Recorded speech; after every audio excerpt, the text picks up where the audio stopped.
Hello दोस्तों, कैसे हो आप सभी। स्वागत है आप सभी का हमारे इस YouTube चैनल ASG क्लासेस में। मैं हूं आपका दोस्त आरिफ। दोस्तों, आज की इस वीडियो पे मैं कुछ खास बात आपको बताने वाला हूं। आपको बता दूं कि बहुत सारे टेक्निकल बदलाव हो रहे हैं, जिसकी वजह से काफ़ी बार तो छात्रों को बहुत ज़्यादा समस्याओं का सामना करना पड़ता है।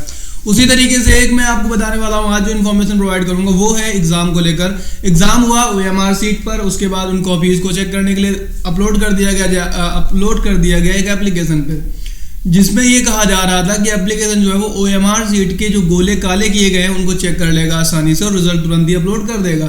ये हुआ। उसके बाद क्या हुआ कि अभी तक लगभग एग्जाम हुए 83 डेज हो चुके हैं, यानी कि 83 दिन हो चुके हैं, लेकिन एप्लीकेशन फेल हो गया और एप्लीकेशन ने रिजल्ट जारी ही नहीं कर पाया।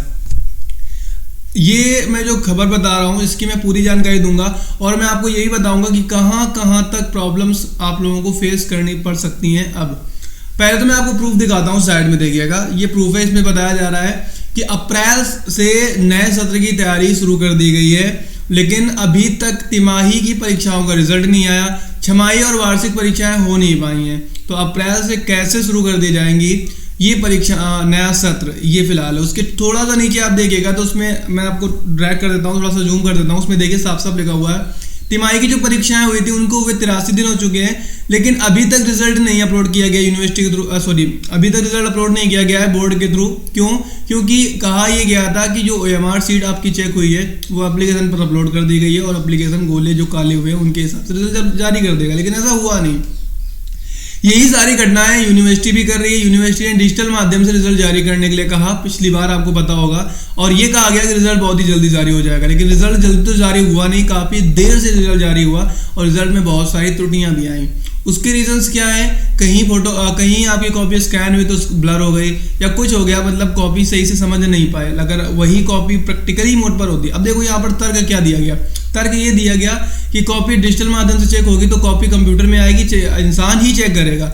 जब वही चीज थी तो उसको डिजिटल मोड पे कराने की जरूरत क्या थी? यहाँ पर ये समझ नहीं आ रहा है। आप कॉपी स्कैन करके ना भेज के डायरेक्टली कॉपी भेज दो, उसमें प्रॉब्लम कहाँ पर है? जब ओरिजिनल कॉपी आपके पास होगी, दूसरी स्कैन कॉपी आपके पास होगी, तो आप समझिए स्कैन कॉपी में प्रॉब्लम्स हो सकती हैं, स्कैनिंग में प्रॉब्लम हो जाएगी, कहीं कट जाएगा, कहीं कुछ हो जाएगा, बट रियल में तो प्रॉब्लम नहीं होगी ना। जब लोगों को देखकर ही कॉपी को चेक करना है तो फिर डिजिटल माध्यम का मतलब क्या था?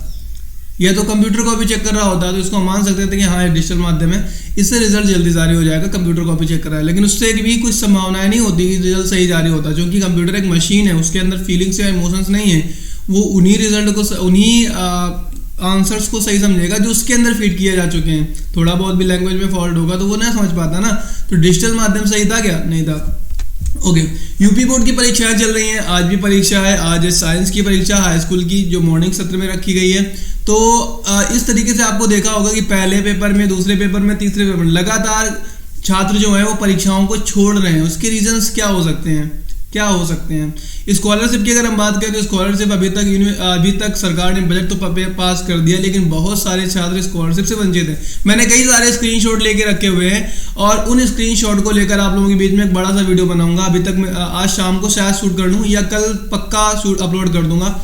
उस बड़े से वीडियो पे आपको ये सारी इंफॉर्मेशन मिलेंगी कि आपके स्टेटस में जो शो कर रहा है उसका क्या परिणाम होगा, क्योंकि अलग अलग मैंने स्क्रीनशॉट लिए हैं अलग अलग समस्याओं को लेकर। कहीं पर बैंक वेरीफाइड नहीं कर रहा है, कहीं पर बैंक वेरीफाइड में जो फेल आ रहा है वो अलग अलग फेल आ रहा है, कहीं पे IFSC कोड मैच नहीं कर रहा है, कहीं पे कुछ नहीं मैच कर रहा है, और कहीं पर डिस्ट्रिक्ट के थ्रू जो पेंडिंग आ रहा है वेरीफाइड हो चुका है लेकिन फिर भी नहीं आया है। उन सभी समस्याओं को लेकर एक समाधान मैं प्रेजेंट करूंगा आपके बीच में, तो उसके लिए आपको बने रहना होगा इस यूट्यूब चैनल पर। बट आज की वीडियो पर मैं आप सिर्फ यही जानना चाहता था, क्या आपको लगता है कि जो काम पहले निशान कर रहे थे वो ज़्यादा बेटर था, या अब जो हो रहा है वो एप्लीकेशन के थ्रू? एक देखो, यहाँ पर आपको अगर प्रैक्टिस ही करनी है या आपको ट्रायल ही लेना है तो आप छात्रों के भविष्य के साथ खिलवाड़ क्यों कर रहे हैं? आप उसको प्रैक्टिकल पहले कहीं और ट्राई कर लीजिए ना।